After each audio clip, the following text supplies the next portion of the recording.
Okay, here's our morning update for July 8th.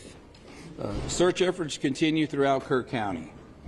As of 8 a.m. this morning Central Time, there are 95 deceased. I'm going to kind of break down the numbers for you. On adults, there's 59, unidentified 14. Children, 36, unidentified 13.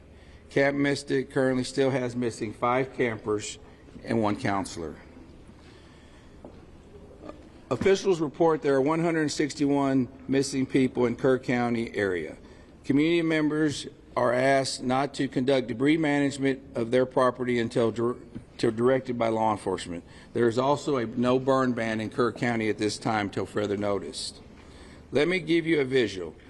I know probably all of y'all have been in our community capturing the aftermath of this disaster. But with that said, also take note that Kerr County is 1,100 square miles of beautiful but complex hill country. There are rural areas that may experience extended response times, areas where cell service is spotty, where the area is single-lane bridges and low water crossings. Sometimes evacuations is not the safest. Sometimes it's better to shelter in place. The hill country is not a one-size-fits-all place. First responders from emergency services throughout Kerr County promptly responded to the recent emergency as the situation unfolded. As with other significant events that are emergencies services encounter, this incident will be reviewed. You have my word. When or if necessary, if improvements need to be made, improvements will be made. What I'd like to do right now is kind of give you a breakdown. You know, I believe the latest report I had, we have 2,100 people out here at some capacity on this incident. Okay, as far as Kerr County Sheriff's Office right now, what our office is currently doing, it's an all hands on deck. Everybody we got are out here, but also we have additional 2,000 plus people helping us. But as far as our patrol division, you know, right now they're involved in answering calls. Y'all have to remember, we still got day-to-day calls we have to handle. But they're also involved in different kinds of rescue and recovery efforts. My CID division, Criminal Investigation Division, is assisting with operations at the funeral home process. My SOD division, Special Operations Division, is searching through heavy debris with heavy equipment. They're distributing assets with the Texas Game Wardens. They are also involved in recovery operations. Also, they're working with DPS special agents on all recovery processes and with the volunteer fire departments. Our communications is overseeing the communication operation liaison with DPS also. Our emergency management, Doug Thomas, is in the EOC Center. Also with my chief, they're both in the EOC Center. At this time, I brought a couple of the guys. I was going to let Captain Jason Waldrop say a few words. Jason has been in the field, hands on deck this whole time. I hadn't been able to get out of here a lot. There's a lot to manage here. He's actually witnessed several things. He's kind of going to give you a few ideas and updates on what's going on in the field, where he's been and what he's been seeing. And then we'll turn it over to Sergeant Jack Lamb. Captain Jason Waldrop. Nope. Go ahead. So the sheriff just wanted me to kind of give you all an update on some of the things that we as the sheriff department can do. One particular thing that we have done in order to help assist in locating the missing is we have coordinated a team with a local construction company, the Texas Department of Public Safety, some fire departments from within Kerr County, a fire department from Acuña, Mexico, and we are looking and searching the deeply impacted flood debris along the river. So these areas are where a lot of this debris is bottlenecked, so it's a lot of large trees, it's a lot of the vehicles, it's a lot of home structures have built up in these areas. So we are using very heavy equipment, excavators, skid loaders, to remove this material and do a deep impact search of where this is. So what we ask is, for those who are out there working, the local residents, the families of the missing, even some of the search teams, if you see these very large excavators working, please avoid these areas. We are trying to control these work sites. We have spotters on the ground, so as this material is being removed, we are looking for anything of a sign of a person that may be within this material. These operators have very limited vision with these large excavators, so please avoid these areas that they're working. We're still spotting areas up and down the river where we can take apart these materials and hopefully locate some more of the missing. So that's one main thing that we've been doing along the river to help this process. Thank you, Captain. Morning. Jonathan Lamb, Kerrville Police Department.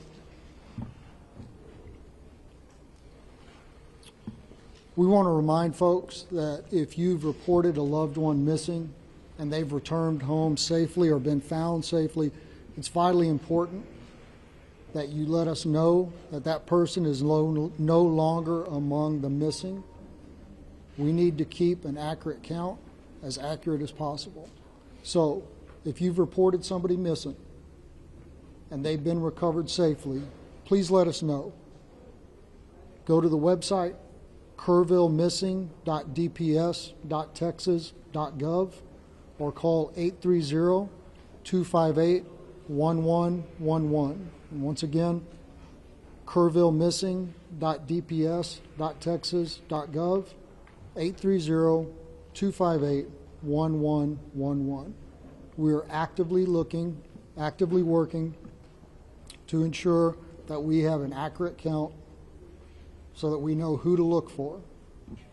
And now I want to talk to the people here in this community, inside the city limits of Kerrville, people in Kerr County. A few things. We know that folks are beginning to clean up. And we have large debris piles. And we ask them not to use heavy equipment to take down those debris piles until they've been checked by a search party, because it's possible there are victims in that debris pile, and we don't want to disturb that. Please give us a call, our non-emergency numbers at the police department and the sheriff's department, and let us know that you've got a debris pile that needs to be checked before you begin that level of cleanup.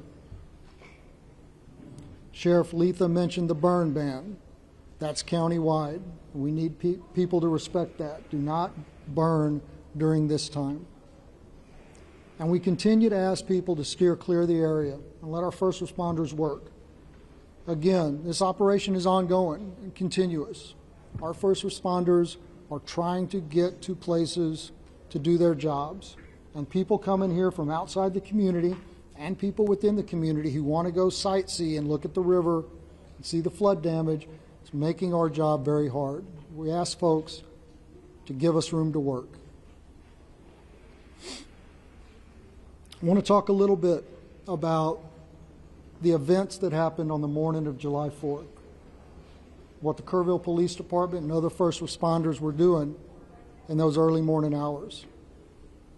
And I want to start outside of Kerrville, out in Hunt.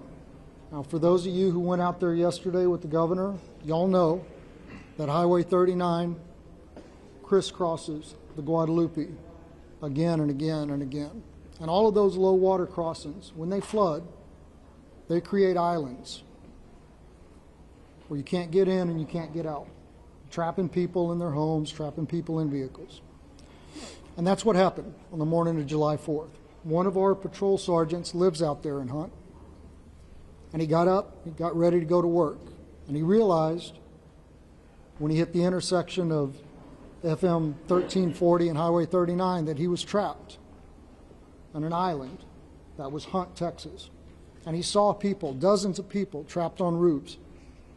He saw people trapped in swift moving water. He gave them encouragement over his public address system in his vehicle.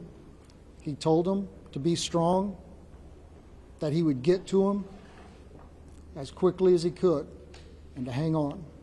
And he knew he needed help. He went to another detective, Kerrville Police Department detective who lives out there, and he woke him up and he said, "It's bad. I need you to get your gear on and come find me." And then he went back out. And for 13 hours, those two officers, along with some Hunt volunteer fire department firefighters, and an emergency room doctor provided care to that Hunt community. When it was safe to do so, they waded into the water and they rescued people. They got people down off of roofs. They collected them there at the Hunt School. There was a young boy with a pretty severe leg injury that was given first aid treatment throughout the day. Other people came. Many of them were injured. They provided first aid. They coordinated helicopter evacuations for the most critically injured, communicated the situation back to our emergency dispatch center at the Kerrville Police Department. When the waters began to recede, they knew that vehicles would be making way. So they went back and forth clearing out debris to clear a path for those vehicles. They saw back and forth making recoveries upriver, evacuating those summer camps. And they were by themselves on that island that was Hunt, Texas, doing what they do, serving, protecting, and helping, until about 5 o'clock in the afternoon, when other emergency workers and high-profile vehicles were able to get out there. And here in town, in the early morning hours, it's still dark, our officers realized that areas of town that traditionally don't flood were going to flood, and that low-lying areas close to the river were in danger. Our officers spent hours going back and forth. In that first hour, they evacuated over 100 homes and evacuated and rescued over 200 people. And to say that doesn't even come close to explaining the actions that took place. Door to door, waking people up, convincing them that yes,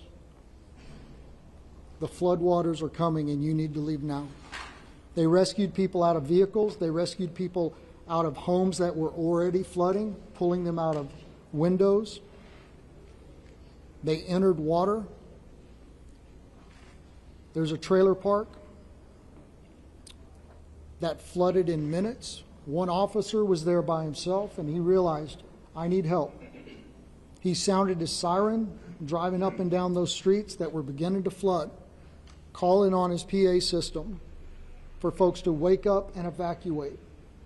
And then 2 other officers joined him through first thigh deep, then waist deep, then chest deep water, as they went from RVs and trailers and rescued people, carrying them to safety through the water.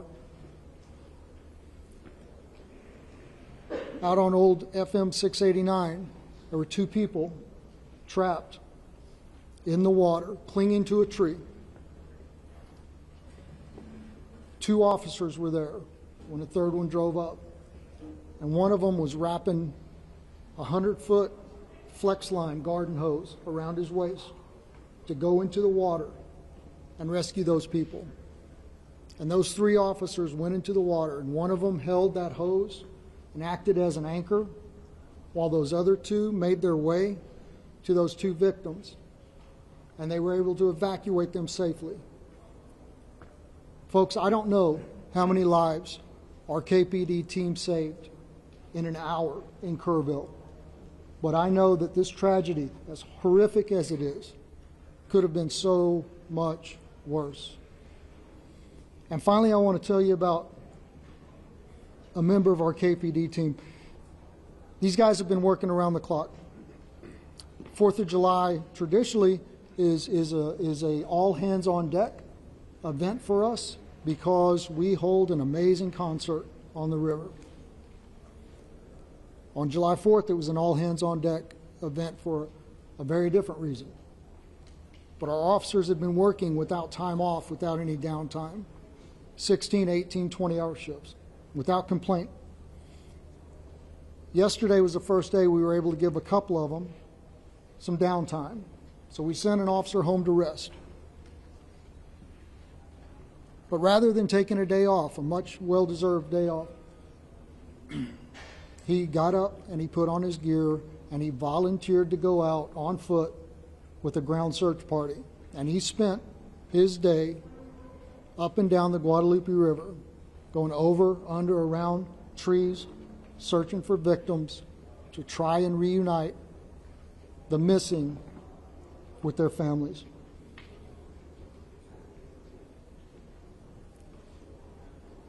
I think that is Texans helping Texans in the greatest sense of the word.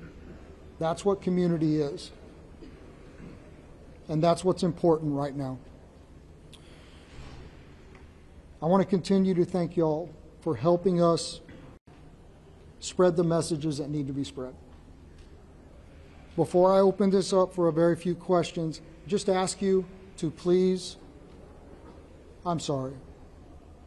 just ask you to please say your name and who you're with before we do that.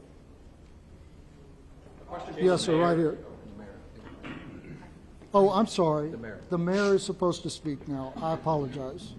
Mr. Mayor, I'm sorry. Good morning, everyone.